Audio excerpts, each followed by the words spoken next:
That never works. Yes. All right.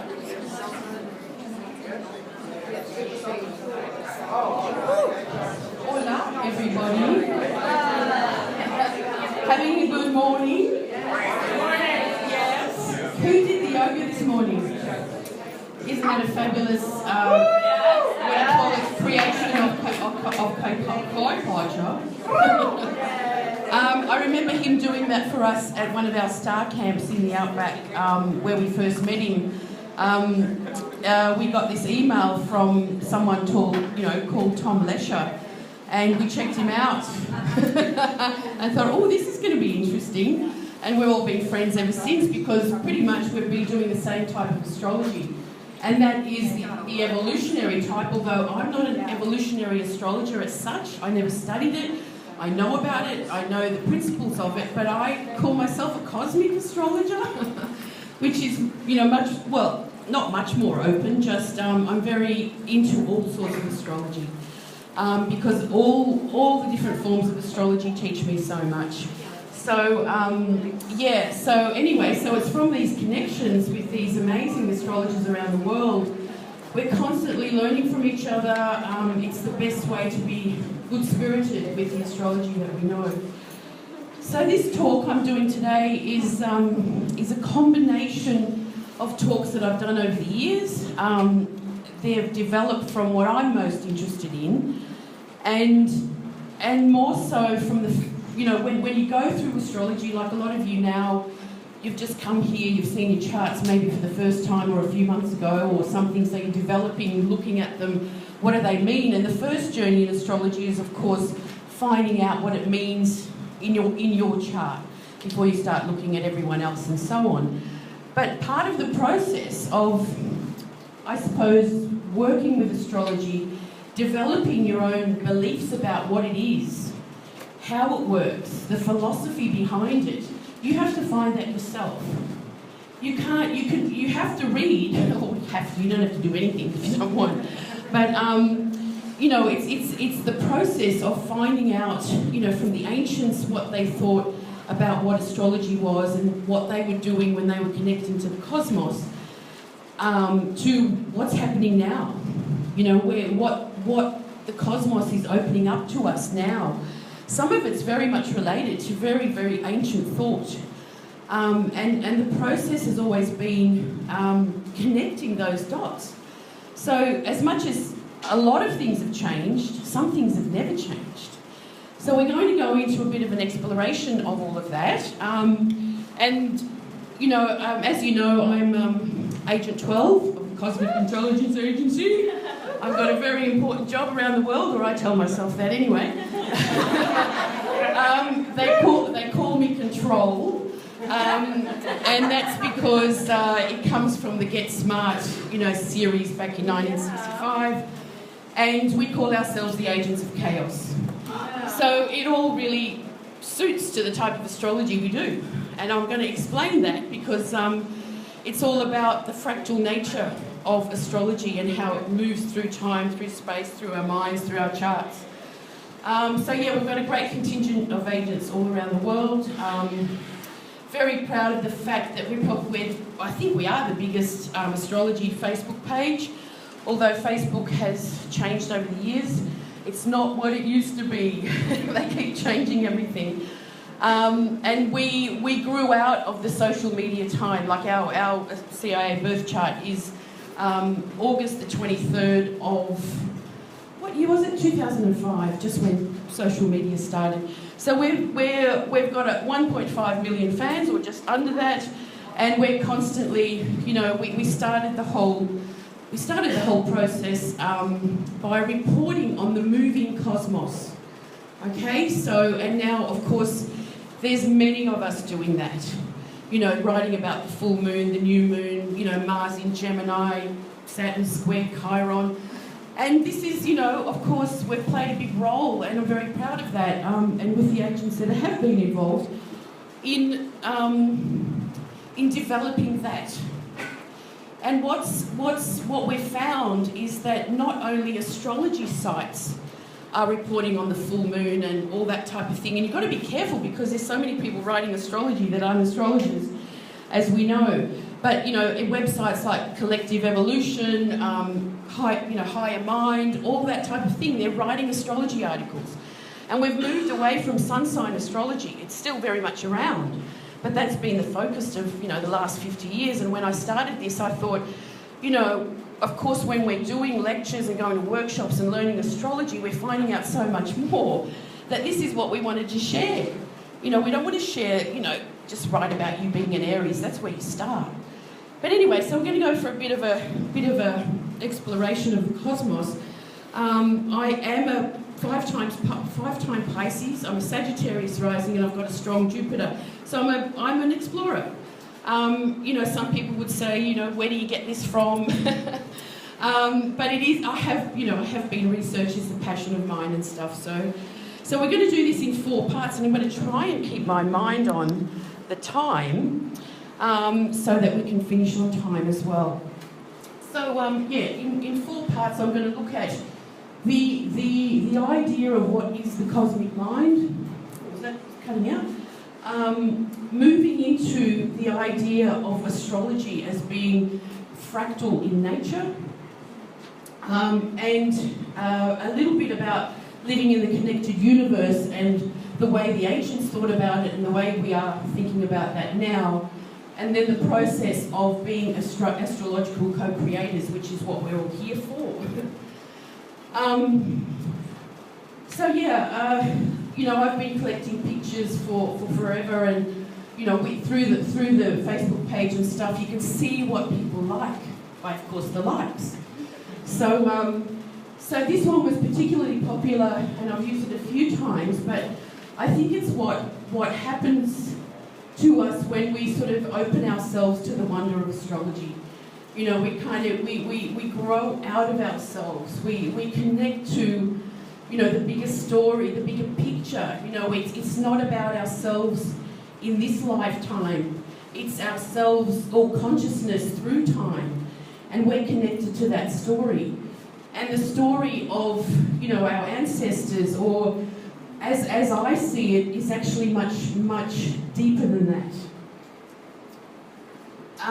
We can go back to the Aboriginal dream time, the Australian Aboriginal dream time, and you know, all cultures around the world, depending on not how the cosmos was turning. It's always turning in the same direction, so to speak. But you know, different constellations. The Milky Way looks different from whatever part of the world you're at. And so the Aboriginals saw the big band of the Milky Way as a big emu flying. Okay, they saw Orion as a ship, not a warrior. But also, because Australia is so big, it depends what tribe you were in.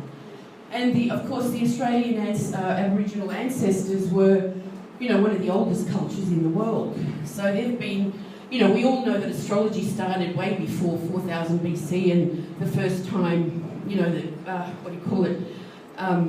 planetary movements were recorded on tablets. Because as soon as, I mean, it's not the astrology we know, but of course we've been connecting to that, you know, since wherever we were turning. And I think that connection actually goes, oops, damn.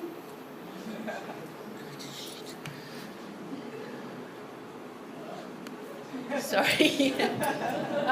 Disconnected there, anyway. Press the right button, Jules. So this is a really, you know, when you do go and collect information, there's things that really stand out, and you just go, oh, you know, I love this. And last night, when you were talking about the groups that you're forming and the co-creative sort of aspect of what you're doing for your presentations and stuff, I mean, if we read this, and this is from the Australian Aboriginal Dreamtime, from a book by D. Rainey called The Science of Oneness, a fantastic book. So, of course, when we're talking about the cosmos, it is the one. It is the wholeness that surrounds all of us. You know, how deep we go depends on, you know, our nature, I suppose. So So as it reads, we start with nothing, total emptiness, a void.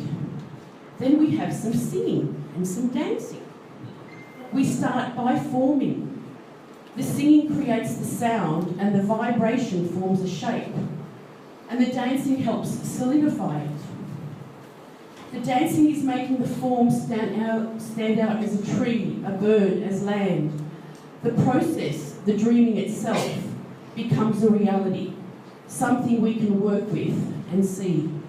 Now that's ancient. You know, and when we're talking about creating the reality that, you know, we're living in, this just reminds us how long we've been doing it for, you know, or the process of the dreaming. And as I said last night, was it last night? No, the night before, whenever it was. Is that the dream, the ancient Aboriginals don't see the dreaming as something of the past or that the ancestors did, but the dreaming is happening now. It's still happening. So in Australia at the moment, there was a movie put out last year on the astronomy of the Aboriginals, and it's all a little bit, it's pretty way out there and not very much how we connect to it, you know, in our Western astrology, of course. I mean, you listen to this and you read this and it just sounds like what we're, you know, how we're going back to the beginning. That it starts, you know, with the void and creation and the creation story. So, you know, perfect for this co-creative conference to you know, help ourselves understand the process. And then I came across this one. By Robinson Jeffers, who I'd never heard of, but it spoke to me volumes in the sense that the tides are in our veins. We still mirror the stars. Life is your child, but there is in me, older and harder than life and more impartial, the eye that watched before there was an ocean. You know, that gives me chills. And it's the things that give you chills that you know really connect to. And you know, I mean, I've been thinking about this before, but it's almost like I believe we are organisms. It's in our DNA that the cycles of astrology work within us because of that, not because of this lifetime, but because we're part of the system. You know, we have somehow been birthed, I don't know, from Gaia. I had a past life regression once where I went back to being a flame of a meteorite that came down. I know that's crazy, but Patricia took me there. So talk to her about it or what? Sorry? So talk to her about it? Well, you have to do, you know, it was like after a whole day of stuff and you sort of going higher mind, she's going, go and find your ancestors, Jules. I go, okay. And at first I thought I was in a like surrounded by a huge sort of circle in an Indian camp, like with teepees. And then as I looked closer, I went, oh my God, it's fire. It's fire, it's flames. And I mean, who knows? I mean, again, I'm creative Pisces, it's my imagination, but it told me something. And I believe that you know, it's like we've been embedded in this for much longer than we give ourselves credit for. You know, and that's my sort of idea of why astrology works. Because, like, again, you go questioning things and it's like astrology works for me because I'm very conscious of it. I've been doing it for a while. You know, so I talk to people and I you know, see clients and I see their Pluto, you know, doing what it's supposed to and all that sort of stuff. Or what, you know. But why does it work for people that aren't conscious of it? You know, like when we do celebrity charts or Donald Trump's chart or whatever. You know, why does it work for him as we're seeing it from the outside when he might not be conscious of his astrology? And that's the only thing I can come up with, that it's embedded in our DNA somehow, or in, you know, as an organism. You know, so with cycles of time and so on. Many of us would probably know that there's what do you call it, excavations, archaeological digs that are happening now that are showing us that civilization as such is a lot older than we originally thought.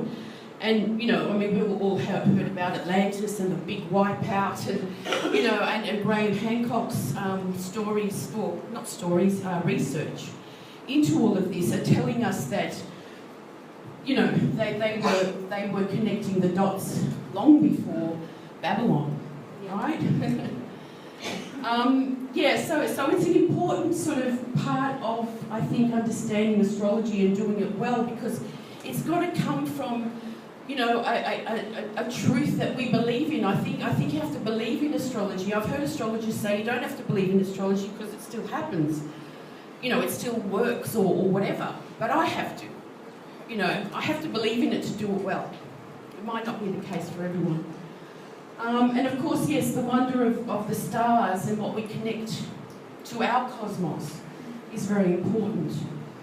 Now, if we look at, I just picked the constellation of Scorpio as an example because it's the biggest one out there. It's actually, if we get clear skies at night, it's going to be up about 10, you know, it's up in the midheaven about 10 p.m. It's going to be in front of the moon at the full moon on Wednesday, if we see it.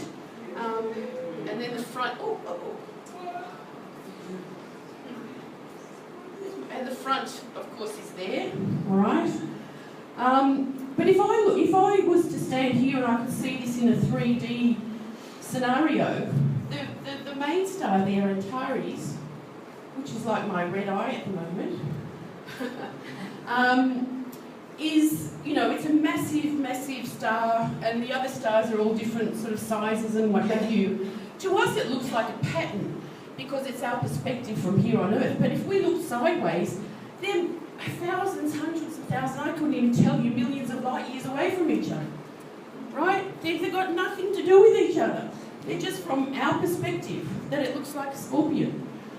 And so in Babylon, where our traditions come from, you know, they saw that as a scorpion because there's scorpions in Babylon, you know, in the desert. But there's none in Northern Europe. And if, you know, anyone from that area, do you have any stories about what the constellation of Scorpio is in Northern Europe? Hammer. Hey? A hammer. A hammer? Well, I came across a book, or it was sent to me from a friend in Lithuania. I have a Lithuanian heritage.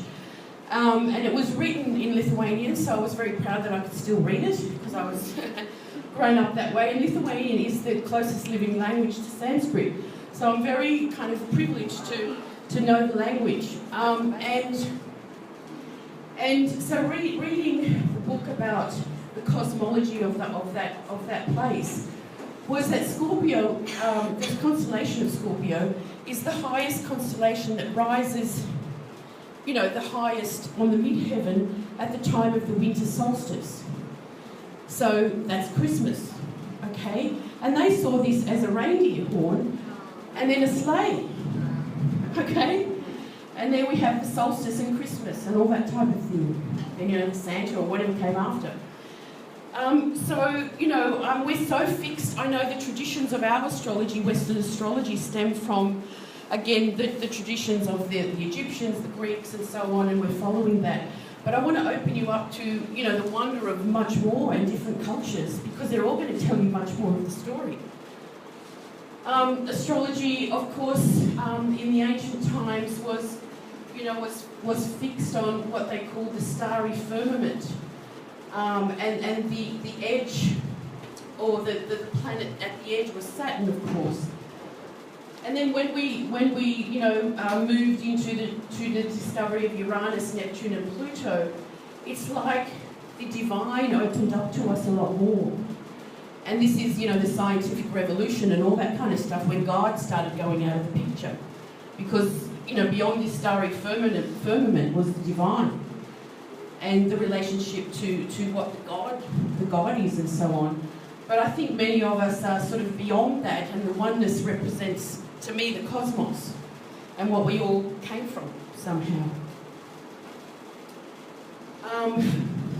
So, you know, the astrology that you're going to, you know, get into or find out or look into your chart is very much about the idea or the cosmology or your attitude to exploring your cosmos, okay, and what it means to you.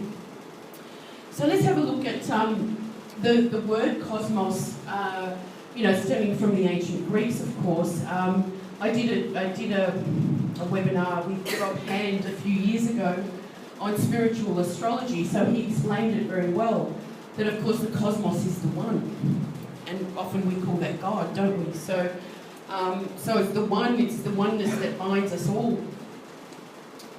It's known as the nous as well. Now, we've all heard of the word noosphere. I think I'll talk about that a bit later. But it's the meaning is that it's of the mind.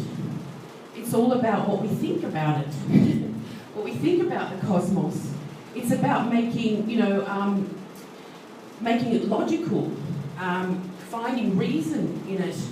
And of course, the word intelligence is very important here because it's what we do with the information. The word intelligence is what I think there was I did some research on the word intelligence, and I think in the 1920s they had a summit for what the word intelligence means, and there was 26 versions of it. But at the top of the list, or one, on number 3, I can't remember all of it, was intelligence is related to those that are most able to adapt to the right information. So it says a lot about, who you're listening to, who you're following, all that type of thing. And then, of course, the psyche was there. Now, we know psyche as pretty much more a psychological, concept of thinking and thought and mental sort of stability. But in the ancient Greek world, it represented the breath of life. That actually was a combination of the spirit and the soul. So, we connect to the cosmos and we feel like, we're so connected. It alivens our spirit. It speaks to our soul. And I've just added something down there as well. It's our making order out of the primordial chaos, which is, the understanding of ourselves in the cosmos. There. Cosmos back. Good. The cosmos was known with the ancient Greeks as a beautiful order. Of course, it's beautiful. We all look at it and we wonder and we go, wow, it's gorgeous. So they really respected it as beautiful and valued. Now, of course, we know the word cosmetics and all that type of thing to make beautiful, or make ourselves more beautiful, stems from the word cosmos. So, that kind of attitude helps with what we're doing. So as we engage with the cosmos, we know that it's always moving, it's always alive. Astrology is not something that's stuck in time and like a Bible that's been handed down to tell us, this is everything. Although some people believe that. Some people say it's already been explored, it's all there, you should just read this. Of course not. We're always exploring. There's a galactic centre. There's, we've just gone to Pluto, where Saturn's, there's pictures from Saturn, things that they never saw before. So it's always moving, it's always in tune, and it's always informing us somehow. So yeah, to be in tune will tell us a lot more. It represents the universal mind that we're all connected to, and as astrologers, that's, I think, as a collective, or how we help astrology move through the world, is that we stick together, and of course the oneness, which we all understand as, for the last 2,000 years or so was God, but many of us have moved away from that type of thinking. You've probably heard all this before, that astrology means astrologos, so it's making logic and reason out of the stars and what they do and how they move. I won't read all of that out, you can scan it yourself. So yeah, it's about exploring the past. Sorry? Hey, will you be putting the slides up on the CIA, what is that? Only for the members. Yes. Yes, if you want to join us to find out more, you have to join.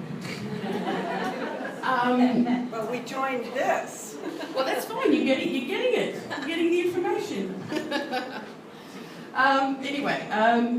So yeah, astrology, I mean, what else do we know that connects the past, the present and the future so well? you know, nothing. I mean, I don't know, there probably is, but I can't really think of anything as good. So, you know, as we know, as co-creators with astrology, we're happening with it. It's the above, it's the below, it's the, I think it's, you know, left and right and up and down and in and out and within and all that type of thing as well. And we're understanding that in much more of a holographic way these days as well. And as I said before, with that sort of eye of time that's been watching from the, you know, from the beginning, we are, you know, we are embedded in these cycles, these rhythms, these seasons. You know, astrology sort of began with that because of the turning of the sky. And, you know, perhaps we have some kind of galactic memory that we're all, you know, connected to. And, of course, astrology represents the growth in nature, the decay, the death, the birth and the rebirth that we see just in the purity of the zodiac, you know, from Aries to Pisces. The eternal cycle, the eternal turning. Now, I've put this chart together because this is what we call,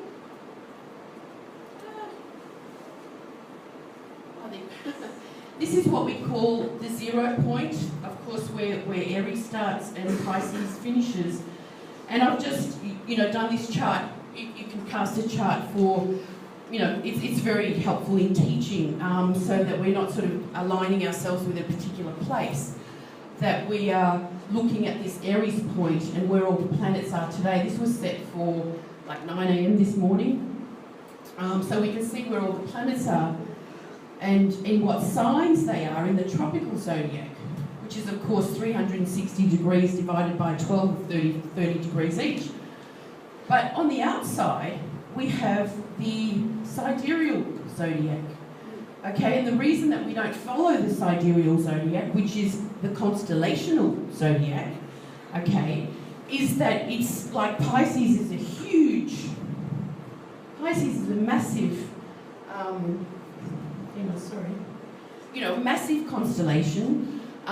Scorpio's actually, it's very big, but it crosses the ecliptic on its side, so it's only, you know, it's only given a short, you know, small space, and it's too hard to follow. And of course, it doesn't align with the seasons of the meaning of Aries, which is the beginning of the equinox, the spring equinox, and then Libra and so on, for the other equinox, aligning with the sun going up for the summer solstice in Cancer and coming right down to Australia for the summer solstice in December.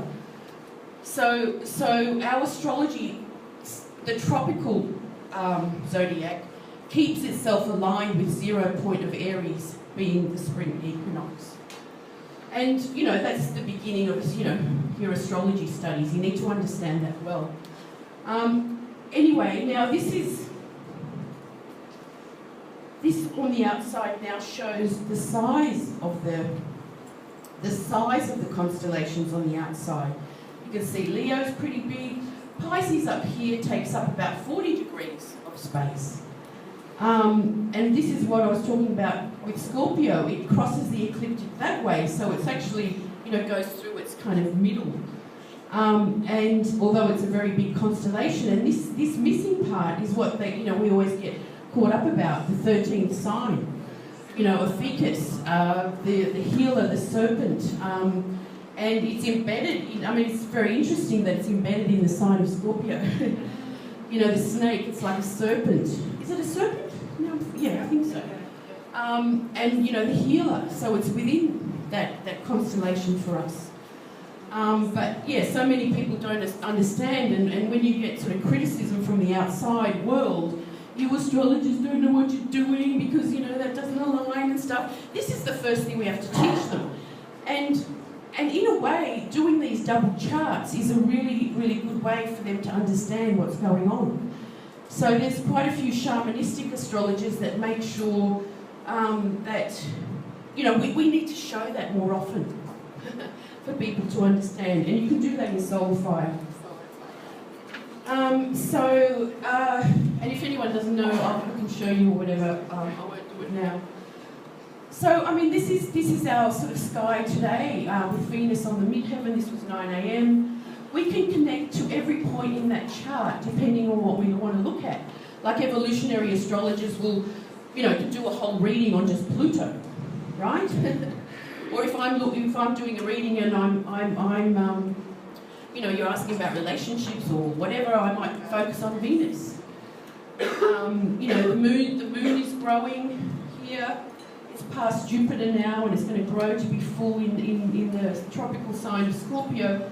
But it's going to be in the background of the sign of the constellation of Libra, and in the claws of the Scorpion, as we say, in the star. So I hope that we can get out and see a bit of star stuff on Wednesday. If not, anyway, we'll work something out, or maybe I'll just do a talk in here or something if the sky's not good. Let me have a quick drink. Okay.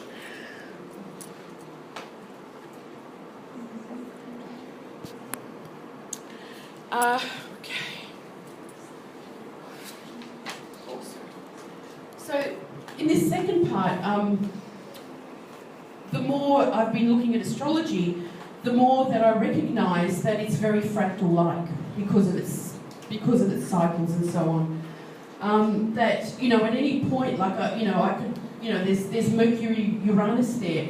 For someone's chart, if there's something they need to clear up or what have you, I might look at where Mercury was last time conjunct Uranus in their chart, or I could put any cycle in that you're led to look at. So it just never stops with whatever point. And of course, in the end, it's a synthesis of all of that we learn to read. I see astrology having a fractal nature in the sense that every astrology chart is a representation of this moving cosmos. Of course, our astrology chart is just a time in space. But we're connected to cycles from the past that come into our astrology chart, and cycles that we will continue after we're born, of course, and that's called transits. It can be seen as a fractal part of the cosmos, the microcosmic representation of the macrocosmic universe. It is part of the self-replicating system of as above, so below. And of course, it's constantly moving. So, again, I look at an astrology chart and it's kind of like alive. It's not flat. We know that our astrology charts represent the time and place that we were born on the Earth, and all its connections to up, down. The horizon line is all going to give us our cross of matter that we were sort of birthed into. And so it continues. Like I can look, whatever this chart is, I think it's Jupiter, the south node, and it doesn't matter what it is. But again, I'm looking at that to inform me about so much more than just the apparent sort of meaning of Jupiter or this the north node, although it all comes together. And everything is connected, of course, in the astrology chart. So, to open yourself up to being sort of led around and exploring is I think, very important for all of us. And we can go deeper and deeper into every part, and it will never stop. Astrology, of course, never stops moving. It's unfolding. Every time we look at our Jupiter, Mars, or whatever it is, it's going to tell us another story. It's going to add to the story. So when we have the initial conditions, which is our astrology chart, we are, in a sense, opening up that fractal kind of cosmic look at our astrology chart, so that each astrology chart is its own fractal pattern, forever moving. So, if you were to, maybe we'll have some fractal charts up there. What would yours look like?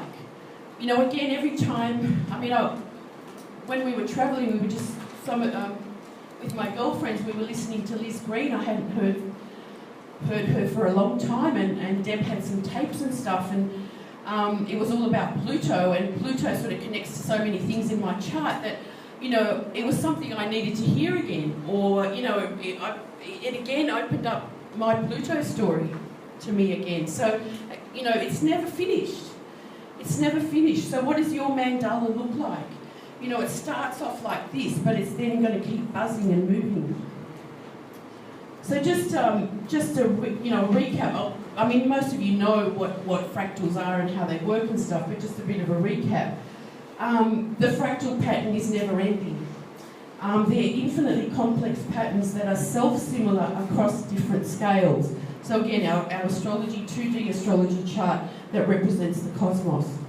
They are created by repeating a simple process over and over in ongoing feedback loop, a detailed pattern that repeats itself. Again, every time we look at our astrology chart, we're putting something in the feedback loop. We go, aha, just found something out more about my Venus. Positive or negative, and very much important to keep it positive.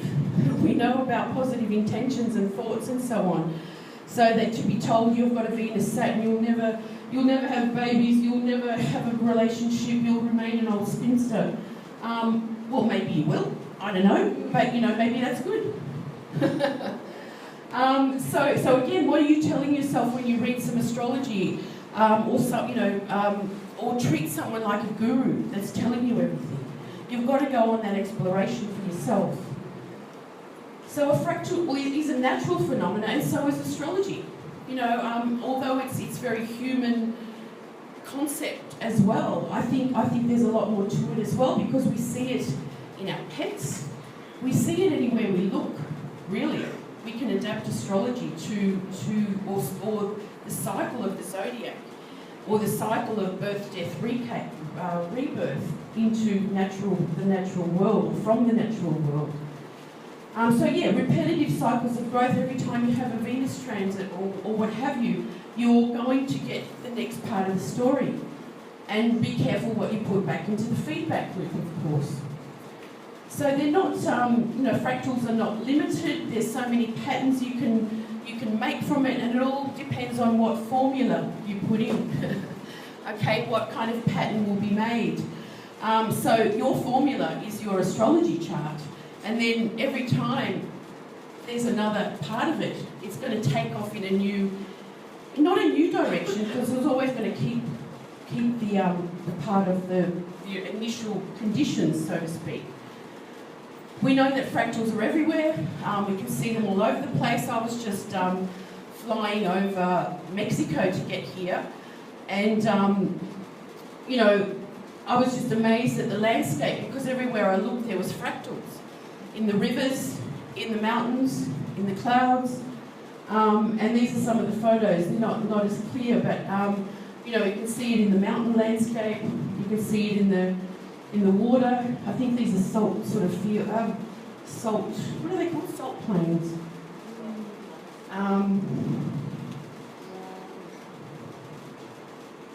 And this is a mountain range. How cool is that? Looks like a lizard crawling in the desert. And then the bigger sort of part of that, and the salt sort of encrusted on the edge between the sea or the ocean. Oh, no, it's not the ocean, it's an inland sea. So what, your initial conditions and what you're doing with them is really important. Like, as we know, all the transiting points, progressions, everything that we put into our astrology charts as we get to know them is going to be a conjunction, isn't it? Another fractal bifurcation point that sets off the same pattern but in a different colour, maybe. Okay? Because it's your consciousness being aware of what's just happened, and so on. This is, one of the most classic fractals, called the Mandelbrot set, and in the middle we can see that black shape, and it's known as the finger of God, or the thumbprint of Buddha, and it looks like a bit of a Buddha, doesn't it? And so anywhere you look in that image will be that little Buddha. Okay?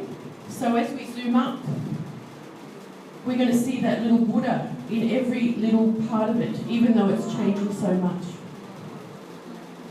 So again, our astrology charts are like, that little Buddha, our initial conditions, and then they keep changing. How beautiful that is. So I'll just see if we can play that. I'd love to work out how to make fractal charts. Yeah. If anyone works that out, let me know.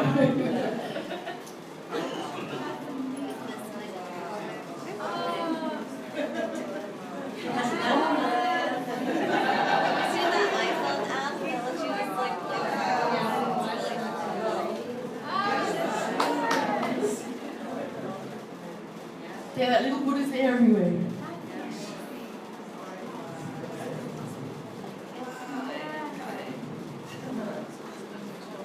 Makes you a bit dizzy anyway, but so yeah, it just keeps going and going, and that's what it's. I think with astrology, it tells us about our heritage. It tells us about our mothers, our fathers, our past lives. It's something that's come in, sliced in this time, and just keeps going. Like it doesn't stop. So how creative is that? To think of us, I mean, it really helps us recognise how creative it all is. What was that called? Sorry? What was that Mandelbrot? The Mandelbrot set. Yeah. Yeah. How did you come up with There's it? one called the Julia set. Do you think that's why I like these things? But yeah, I don't know. It would be great to sort of explore. Gosh, it does go on forever. But anyway. So yeah, never-ending patterns. Think about your own sort of way that you're connecting to that sort of flow. Again, very important not to be stuck with something. I'm not saying that you can change, move your Saturn from being in Scorpio and put it in Aquarius or something. But every time you have a connection to that Saturn, you're going to get another, deepening of your story to do with Saturn, and that's very fractal-like. And of course, the what we call the edge of creation of the fractal is called the edge of chaos.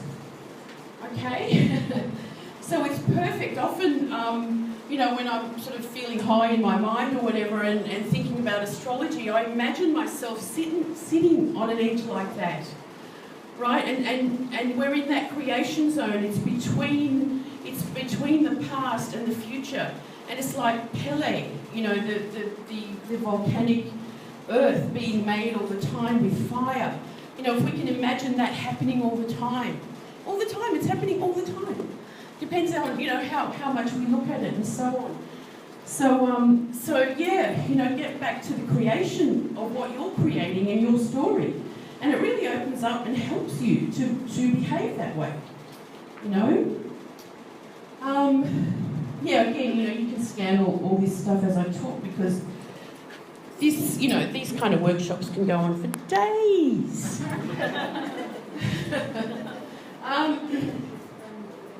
So the edge of chaos, in between the past and the future and that creation zone. And of course, putting the fractal kind of understanding into our astrology, like I said, I think really sort of opens up and helps explain that this is really happening every time we connect to it.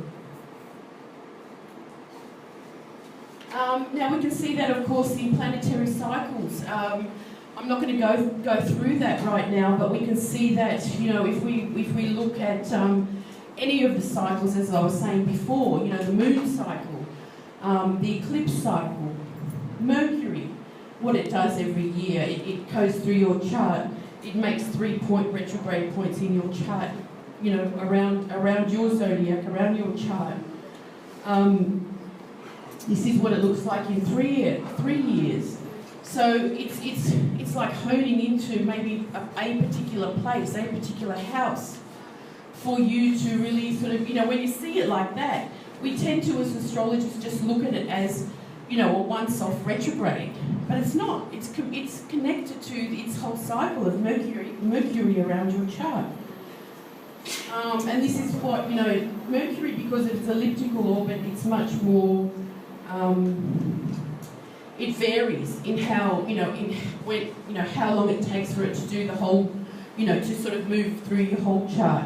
And it varies about, 5, 6, 7 years. And then, of course, there's Venus. One loop is 19 months.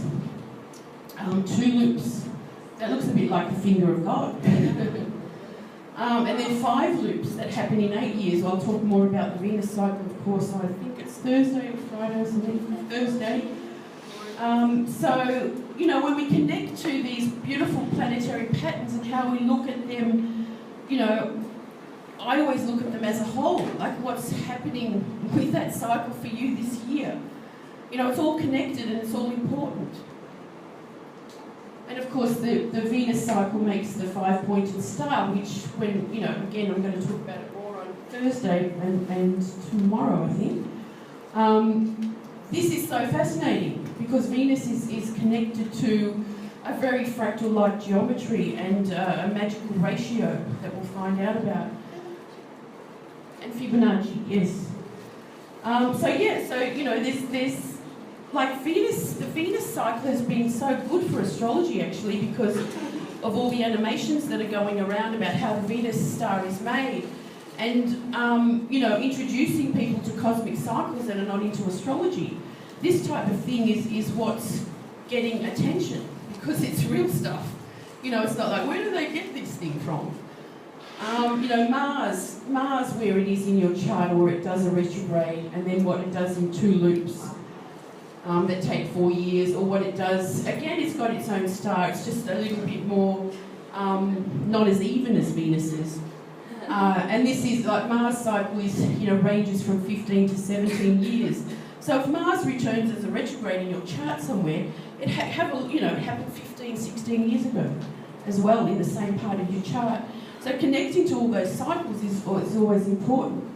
And these cycles, of course, represent, you know, our own evolution and how we connect to that. You know, I encourage my students to do that with, you know, print out their charts for the year, you know, and put all the Mercury retrogrades in a chart, you know, add Mars and Venus, what they will be doing, and then the outer planets and so on. So you can look at a glance where the action is. So yeah, and then every time you look at one point, you're going back to the past and you're looking ahead to the future. And it's amazing how it connects. So yeah, what is your pattern? What are you looking at? What are you putting in the feedback loop? Every time you connect to some point in your chart is very, very significant. And then every time we look, we have a renewed branch of that fractal.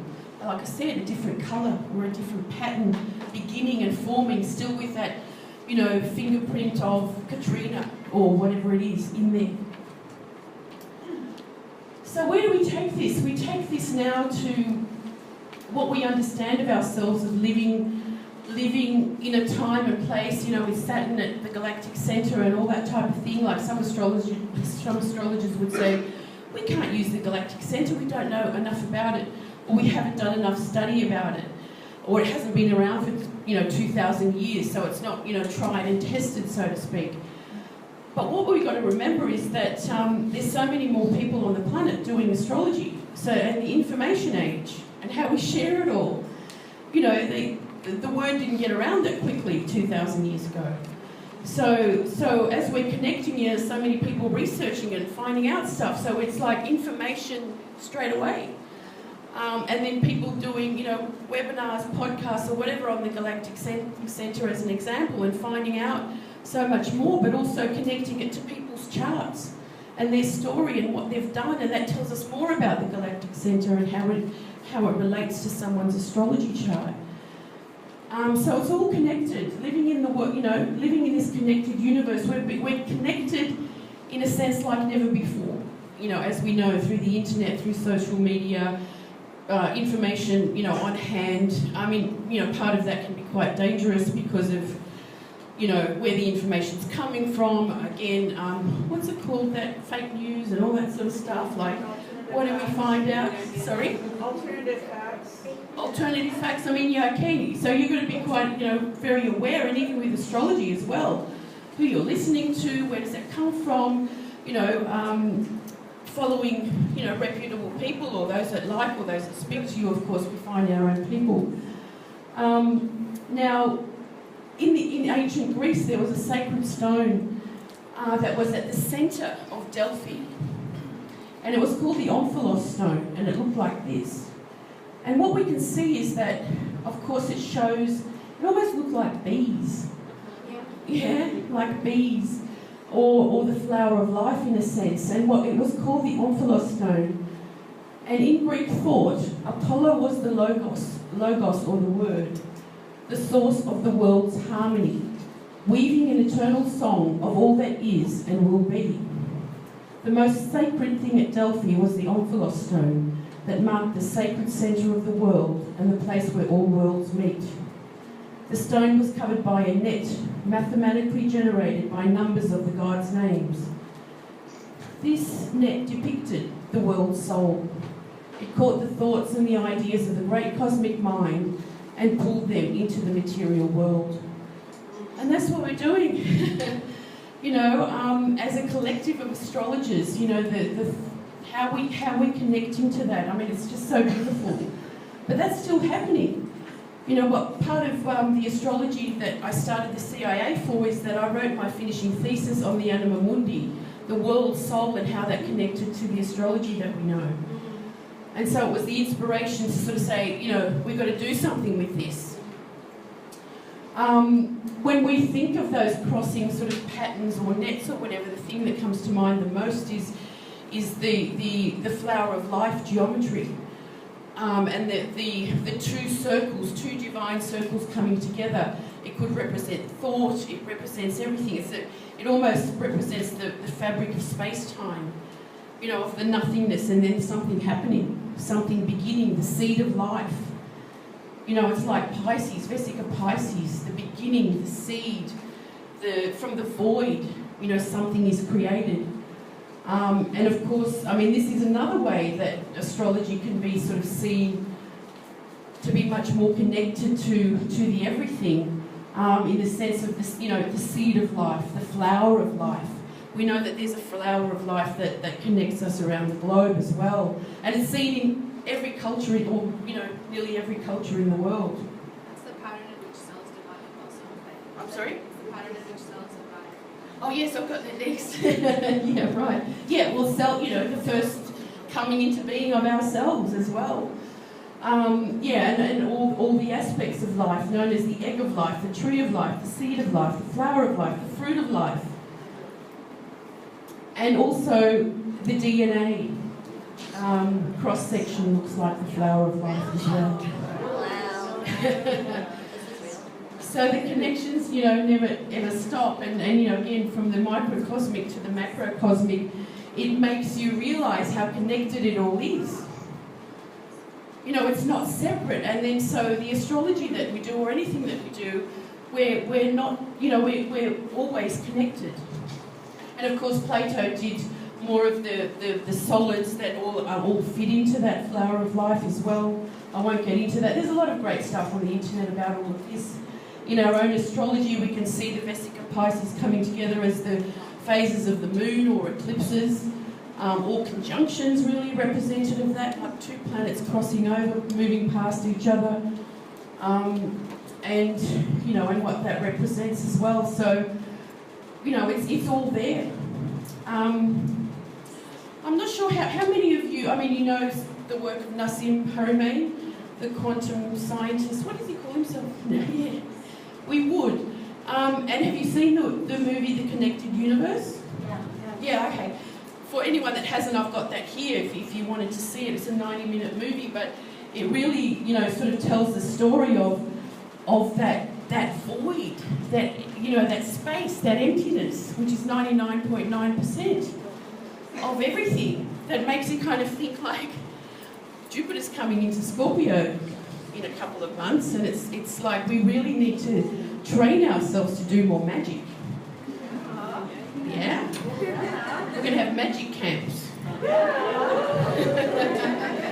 Because people have to believe that works. Or, we've done some great stuff on the CIA camps as such, where, raising energy. I know Kaipacha was talking about it, channeling gods, and, it's just amazing what we can do to create. So for what you're creating in your groups and so on, I hope this is inspiring for all of that. This is what, Rick was talking about yesterday as the Newtonian atom. And then what we understand about the atom now is that on the left. It's space. It's all about creating it. Put a mind to it, as Dr. Goswami says, we cannot make sense of quantum physics unless we ground it in the primacy of consciousness. Consciousness comes first. It is the ground of all being. Everything else, including matter, is a possibility of consciousness. It's pretty exciting, isn't it? So yeah, I mean, through the movie, it's like space is not empty, the universe is not separate from this cosmic sea of energy. Again, it's all so connected that, we can connect to it further by knowing that.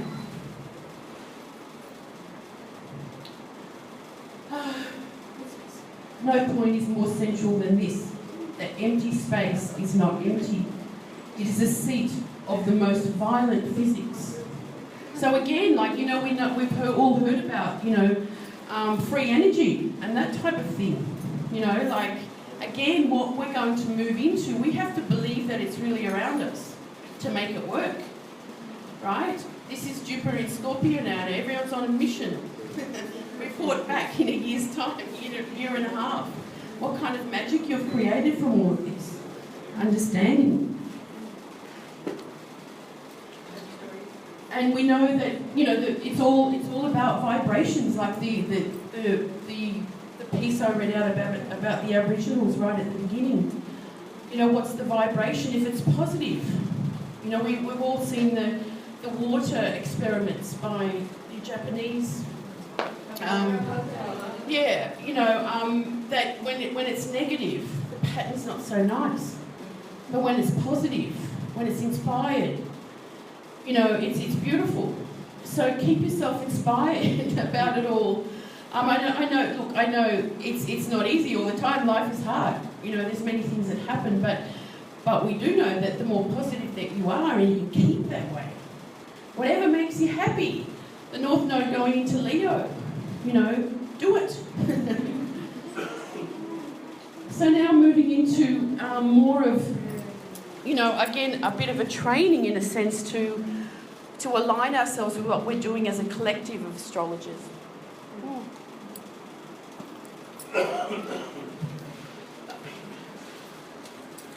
Any questions? I know this is all it's kind of just opening up your world, I hope. So yeah, as I said, we need more of these retreats where we actually see it in action, where we see energy being raised, where we see things being created, where we then tend to believe in it, like, wow, that was amazing. And I think retreats in nature or on the beach and all that type of thing are very good for that. To be in the natural world, it teaches us so much. And then, of course, I won't go into this too much because we all understand this quantum reality in a sense. That reality is created by the observer, by the consciousness that is watching. Reality is an undivided wholeness. So it's all part of everything. It's what we believe, it's what we know, or what we think we know. It's all connected to our being. Nassim says that he sees ourselves as all a black hole of, amazing energy that's always just kind of pouring out and coming in. Reality consists of a steadily increasing number of parallel universes. So the more you look, the more you find in yourself, in a sense. And that consciousness creates reality. The world is twofold, consisting of potentials and actualities, existing conditions, and the perception of the environment. So your existing conditions are your astrology chart. And then it's what you perceive and believe about it and what it's doing to you and what is what you can do with it. Okay? So that's got to be from within. Part of a study that I did a few years ago was the understanding of the memes. And because of social media, astrology has become a meme. And the meme being, it's not the fancy GIF with something being said on it, although that's known as a meme.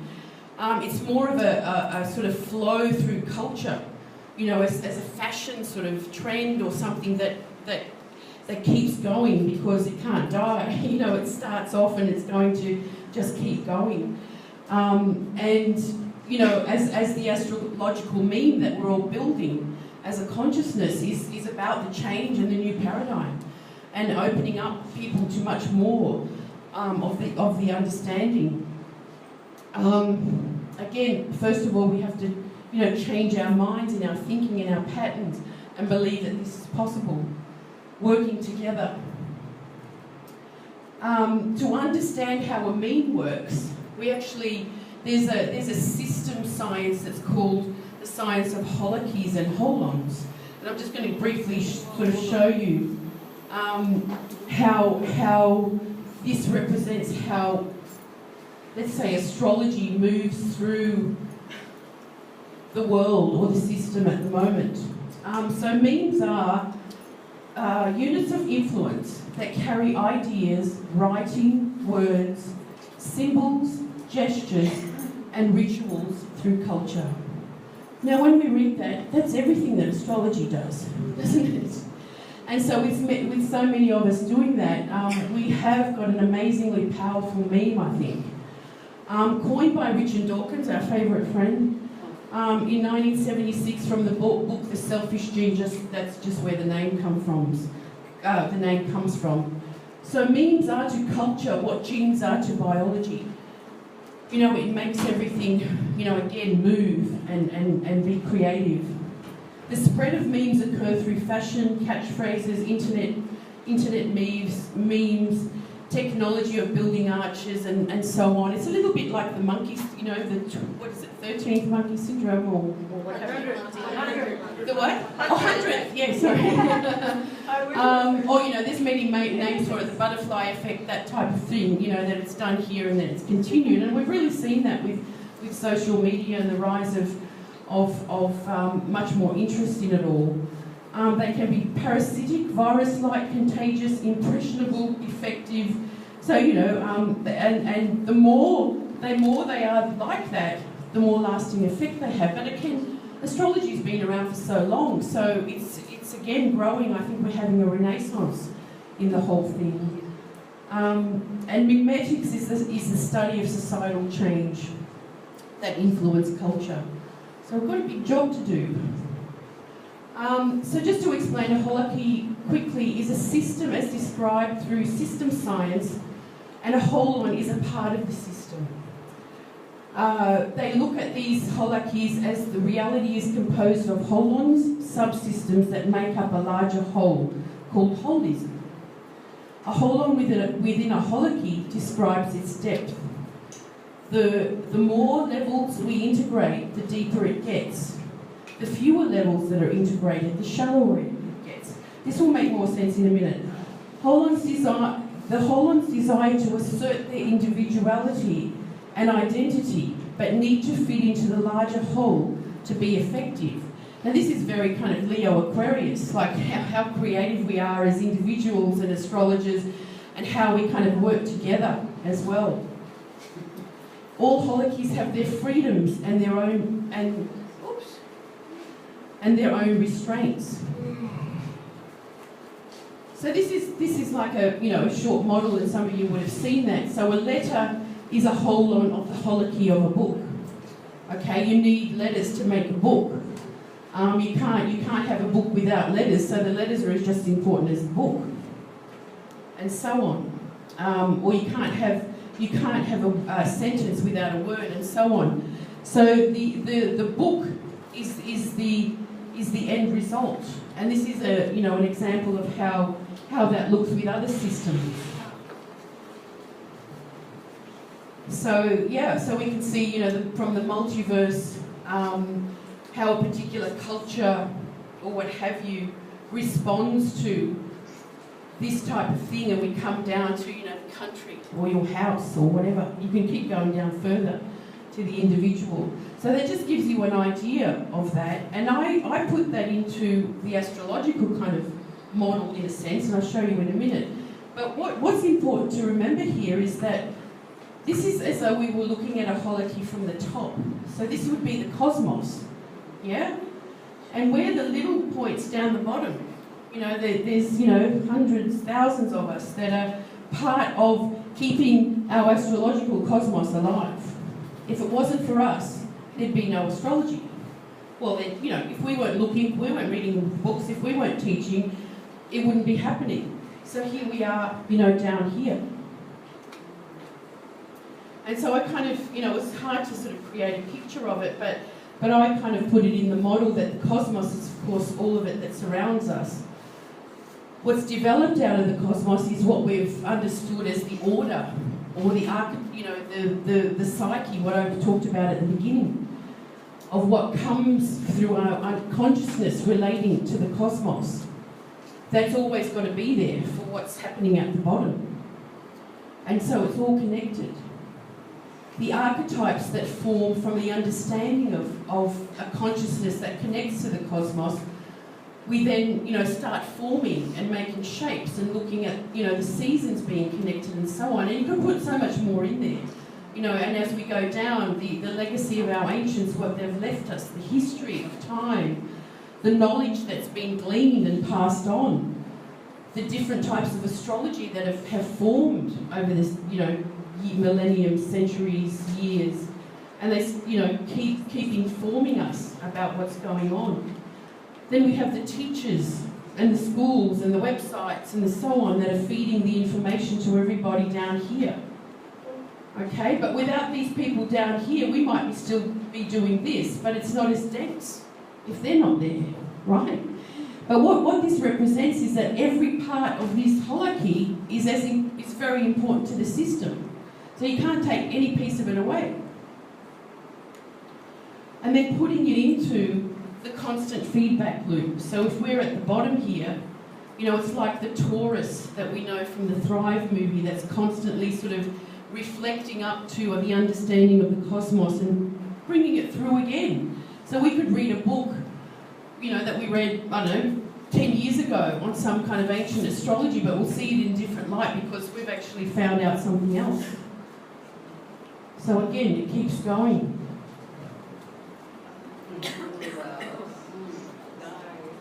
You know, so, and yeah, we can feel that we're always relating to the cosmos and coming back around, and then there's more information and so on. Again, very similar to what I was talking about fractals. Beautiful, isn't it? Yeah. So as we work together as astrologers, we know that we're creating this astrological meme, or it's very much there. You know, we've got our own system, and you know, let's kind of build on that. What is the cultural significance of our, you know, of our day and age of what we're doing in astrology? It's quite different from the past, and of course ours here in the new paradigm is all about the co-creative aspect, which is great. You know, the great thing about this conference. What I was talking about earlier, and writing about the Anima Mundi, the term comes from Plato as he wrote about the world soul. So astrology has got the ability to very much enlighten the world soul, as a meme, as something that would exist in culture, just, you know, as a natural thing. Like not some weird thing that's happening, but as a natural part of living and life. And that's how we can get the story out there as well.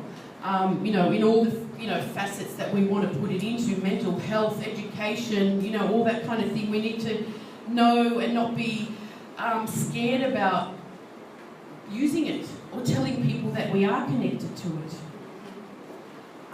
You know, again, it very much, the astrological outlook is about how we're connecting to the living, breathing universe. When, you know, at the beginning I was talking about, you know, the cosmos and the psyche and the nous. You know, we've all heard about the noosphere, and that comes from that original idea of the cosmos being, you know, the universal mind, and what information is kind of stored there, or where it comes from. And I'd like to see, well, I was trying to come up with a name, like astrosphere. You know, like there is an astrosphere now. You know, that we're all connecting to, and of course, you know, in certain ways we can see that, you know, there's a psychic field, there's names for everything. the field of unified thought, and yes, developing, in a sense, further the astrosphere, although I think astronomers use that. So we need to kind of workshop what we would call this sphere that surrounds us as astrological thinkers around our globe, like the Omphalos stone and its representation, or the world soul that Plato's talking about. Sorry? Cosmosphere, yeah, I like that. Yeah, I thought of that on the way on the path. Yeah, because astrosphere, again, taken by astronomers. But, just to help you understand what I'm talking about. So here we go. Let me just think how much time. Oh, I kept thinking it's got a cord on it. Okay, I'm pretty good on time, aren't I? All right. So the Anima Mundi, what's our Anima Mundi in this time and space?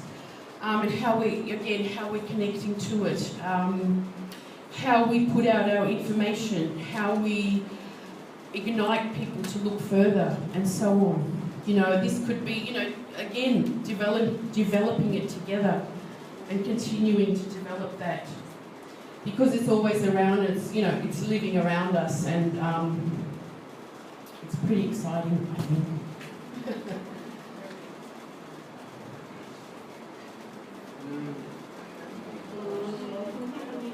So there's no excuses. With all the things about space being so open to creation, what are we creating? Again, the nose going into Leo Aquarius, part of what we're here for is to, this was, in a sense, what this talk is all about, to sort of inspire you all to think that way, okay? Because it's all in the head.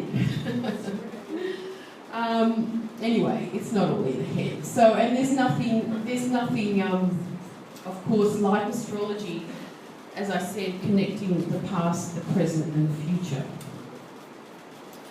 So that's it, guys. Is there any questions?